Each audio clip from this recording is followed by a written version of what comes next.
Assalamualaikum warahmatullahi wabarakatuh. Perkenalkan, saya Nur Hayati dari kelas SAMP 001 dengan NIM 251099100010. Baiklah, saya di sini akan sedikit menjelaskan tentang program biodata.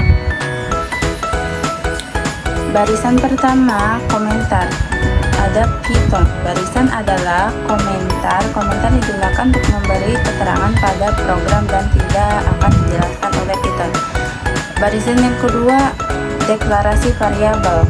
Pada bagian ini dibuat beberapa variabel untuk menyimpan biodata, seperti nama, umur, alamat, jurusan. Menampilkan judul. Fungsi print digunakan untuk menampilkan teks ke layar. Barisan ini menampilkan judul biodata. Yang keempat, menampilkan data biodata. Seperti print menampilkan label, misalnya nama, diikuti nilai yang tersimpan pada variabel tersebut.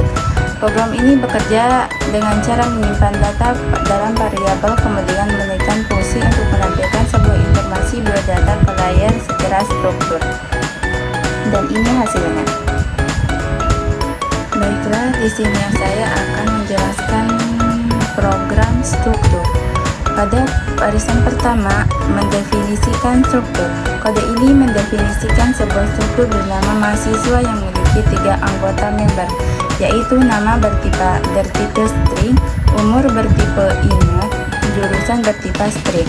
Yang kedua, membuat variabel struktur. Barisan ini membuat sebuah variabel bernama mahasiswa dengan tipe data mahasiswa. Yang ketiga, mengisi nilai anggota struktur.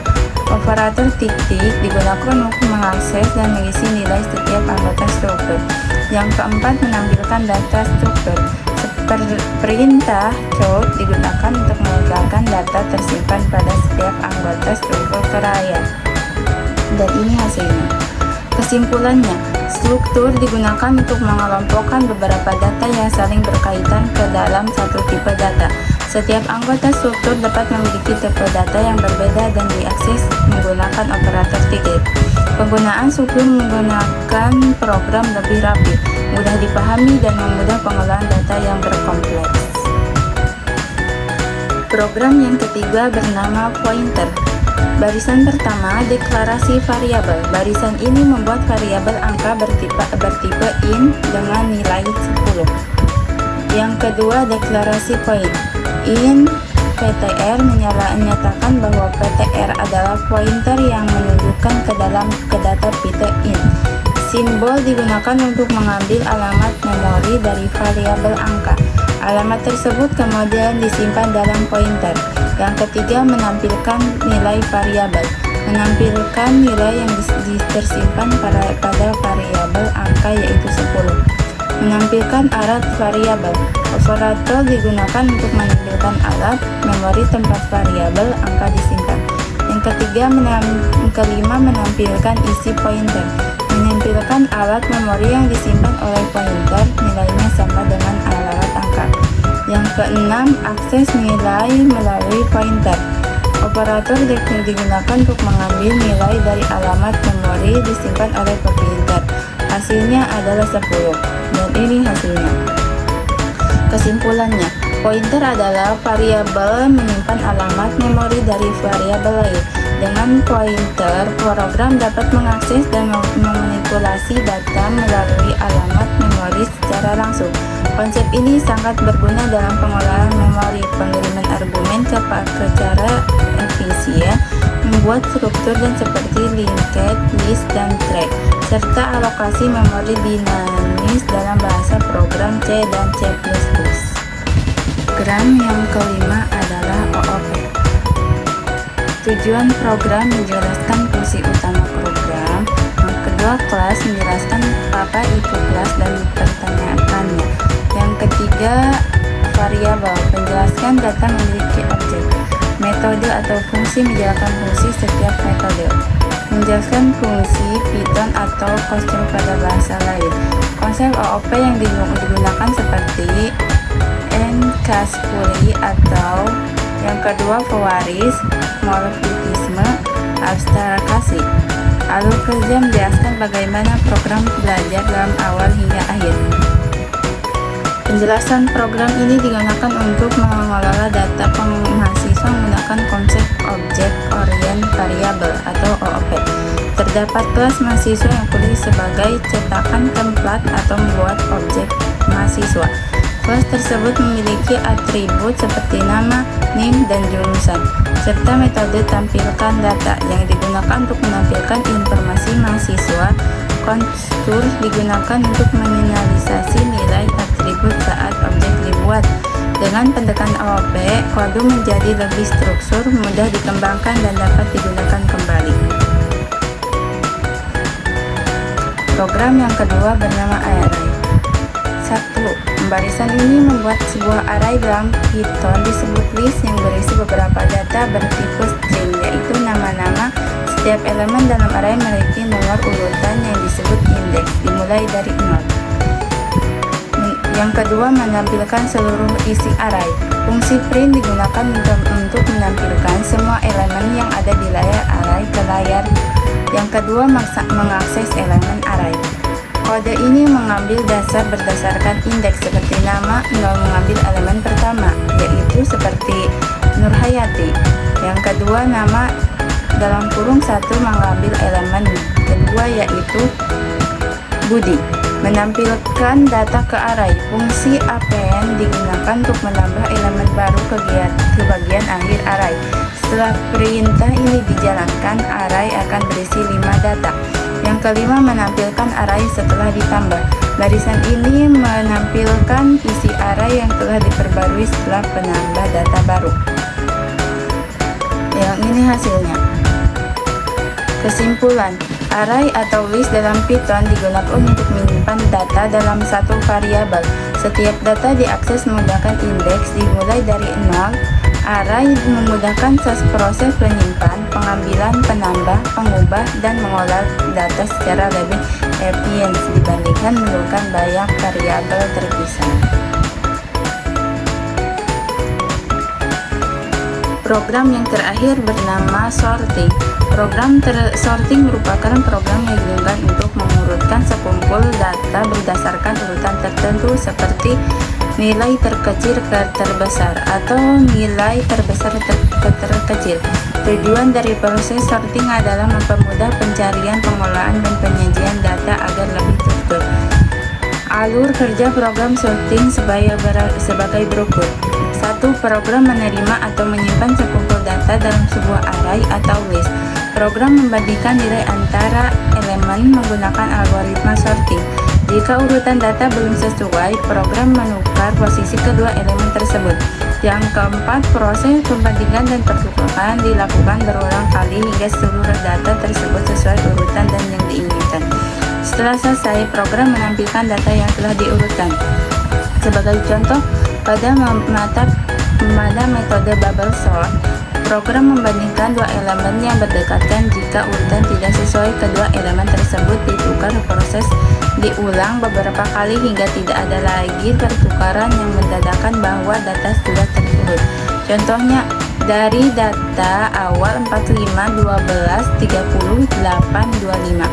Setelah proses sorting secara ascending, 8, 12, 25, 30, 45. Fungsi sorting. 1. Mengurutkan data agar lebih rapi dan mudah dibaca. 2. Mempermudah proses pencarian data. Yang ketiga, meningkatkan efisiensi pengolahan data pada berbagai aplikasi. Dan ini hasilnya. Kesimpulannya, sorting adalah proses pengurutan data berdasarkan kriteria tertentu, baik secara ascending atau descending. Dengan menggunakan algoritma sorting, data menjadi lebih terorganisir sehingga memudahkan proses pencarian, analisis, dan pengolahan data. Pemilihan algoritma sorting seperti bubble sort, season sort, instant sort, atau queen sort disesuaikan dengan kebutuhan dan jumlah data yang akan dikelola. Yang ketujuh bernama searching. Program searching merupakan program yang digunakan untuk mencari suatu data di dalam kumpulan data seperti array atau list. Tujuan dari proses searching adalah mengetahui apakah data yang dicari tersedia sekaligus menentukan posisi data tersebut. Pada umumnya, alur kerja searching adalah sebagai berikut. Program penerima data yang akan dicari dari penggunaan. Program membandingkan data yang dicari dengan setiap elemen pada array atau list. Yang ketiga, jika ada data ditemukan telah diperiksa dan tidak sesuai, program menampilkan pesan bahwa dia tidak ditemukan. Sebagai contoh pada metode linear searching, program memeriksa data satu persatu mulai dari elemen pertama hingga elemen terakhir. Metode ini sederhana dan dapat digunakan pada data yang belum diurutkan, namun membutuhkan waktu yang lebih lama jika jumlah data sangat banyak. Contoh alur data 10,25,35 40,50. Data yang dicari 30. Program membandingkan 30 dengan 10, kemudian di 25, lalu 30. Karena data ditemukan, program menampilkan bahwa 30 pada indeks kedua atau posisi ketiga. Dan ini hasilnya. Kesimpulannya, searching merupakan proses penting dalam pemrograman untuk menambahkan data tertentu di dalam suatu kumpulan data. Hasil pencarian dapat berupa lokasi atau informasi bahwa data tidak ditemukan. Efisien proses searching bergantung pada algoritma yang digunakan seperti linear searching untuk data yang belum terurut atau binary searching untuk data yang sudah diurutkan. Program yang ketiga bernama string. Barisan pertama membuat variabel string. Barisan ini membuat dua variabel bertipe string, yaitu nama dan hobi. String adalah tipe data yang digunakan untuk menyimpan teks dan tulisan di antar tanda petik. Kedua, menampilkan nilai string. Fungsi print digunakan untuk menempel isi print nama dan hobi ke layar. 3. Menggabungkan string. Operator digunakan untuk menggabungkan beberapa string menjadi satu kalimat. Hasil penggabungan kemudian disimpan ke variabel kalimat dan ditampilkan. Keempat, menghubungkan huruf variabel kapital. Metode digunakan untuk mengubah seluruh huruf pada string menjadi huruf kapital. Yang kelima, menghitung jumlah karakter. Fungsi ini digunakan untuk menghitung jumlah karakter yang terdapat pada string. Dan ini hasilnya. Kesimpulan, string adalah tipe data yang digunakan untuk menyimpan teks dalam Python. String dapat digunakan dengan print, digabungkan menjadi operator, dimodifikasi menggunakan sebagai metode seperti, serta dihitung jumlah karakternya menggunakan fungsi. Penggunaan string sangat penting dalam pembuatan program yang mengolah data berupa nama, alamat, pesan, atau informasi berbentuk teks. Program yang terakhir bernama sorting. Program sorting merupakan program yang digunakan untuk mengurutkan sekumpul data berdasarkan urutan tertentu seperti nilai terkecil ke terbesar atau nilai terbesar ke terkecil. Tujuan dari proses sorting adalah mempermudah pencarian, pengolahan, dan penyajian data agar lebih tepat. Alur kerja program sorting sebagai berikut. 1. Program menerima atau menyimpan sekumpul data dalam sebuah array atau list. Program membandingkan nilai antara elemen menggunakan algoritma sorting. Jika urutan data belum sesuai, program menukar posisi kedua elemen tersebut. Yang keempat, proses pembandingan dan pertukaran dilakukan berulang kali hingga seluruh data tersebut sesuai urutan dan yang diinginkan. Setelah selesai, program menampilkan data yang telah diurutkan. Sebagai contoh, pada metode bubble sort, program membandingkan dua elemen yang berdekatan. Jika urutan tidak sesuai, kedua elemen tersebut ditukar. Proses diulang beberapa kali hingga tidak ada lagi pertukaran yang mendadakan bahwa data sudah terurut. Contohnya, dari data awal 45, 12, 30, 8, 25. Setelah proses sorting secara ascending, 8, 12, 25, 30, 45. Fungsi sorting. 1. Mengurutkan data agar lebih rapi dan mudah dibaca. 2. Mempermudah proses pencarian data. Yang ketiga, meningkatkan efisiensi pengolahan data pada berbagai aplikasi. Dan ini hasilnya. Kesimpulannya, Sorting adalah proses pengurutan data berdasarkan kriteria tertentu, baik secara ascending atau descending dengan menggunakan algoritma sorting. Data menjadi lebih terorganisir sehingga memudahkan proses pencarian, analisis, dan pengolahan data.